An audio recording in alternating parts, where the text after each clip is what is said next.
The project here was distinctive in a profound way, in the sense that the idea wasn't to inflict a whole load of new furniture and ways of teaching on a group of teachers, but instead was to actually work with them, to work out how they wanted to teach, and then to try and provide the layout and the furniture and the support that would make it possible for them to actually achieve that. It was a really interesting process that we went through, and I think we started off by focusing very much around our values, and then what we weren't really doing and wasn't being reflected in the way in which we facilitate our teaching and learning at the school. And then we thought about how the environment wasn't helping us to fulfil some of those particularly strong elements of what we wanted to do. We mapped out some different goals that we wanted to achieve in the classroom, so we still hadn't looked at furniture until quite a long way down the line. And then when we started to look at the furniture, it wasn't just what we liked, it was, okay, what purpose has that furniture got?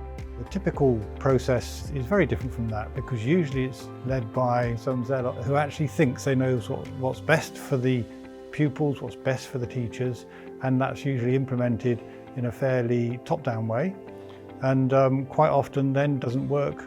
One of the best things about the process was the point at which the children came into the space. So they were taught how to come in and use the space. Giving that time to teach the children how to use the space in the way that it's intended really was helpful.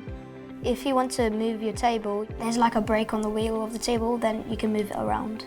An example, this morning, I had to move to my partner because he didn't have any notes, but I had like lots of notes. So I had to move the table to show him the notes.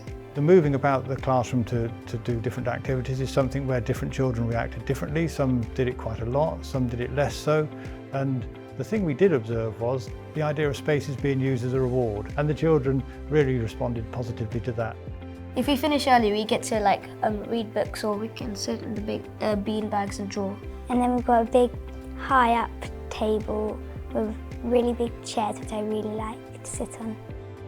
The traditional formula is that the children are given some work to do, and then the children who progress quickly are given some extension work, and the children who are struggling ask for help. This means that for the first 5 or 10 minutes it's all quite calm, and then progressively the children start trailing around after the teacher saying, I need more work, or I'm struggling, and this just gets more and more of a problem for the teacher. In the study classroom, this actually didn't happen. The children needing extension work knew where to go and find it. The children struggling would gravitate towards a table where they've been told somebody will come and help you, but a lot of that was diffused by the teachers moving around the classroom and helping children.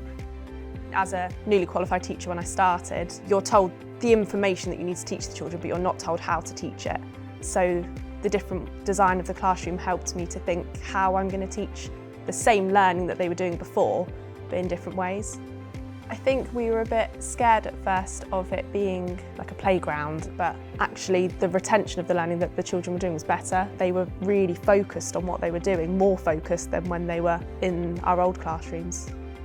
So we looked at the impacts of the changes that had been made, and one of the ways was actually to ask the pupils and to ask the teachers what they felt, and we got universally positive feedback from them, to be honest. We also observed what was happening, and the way the children were behaving was very different. The children were helping each other more, they were being more independent. There was a calmer feel about the classroom, even though people were free to move around, so it had a big impact there.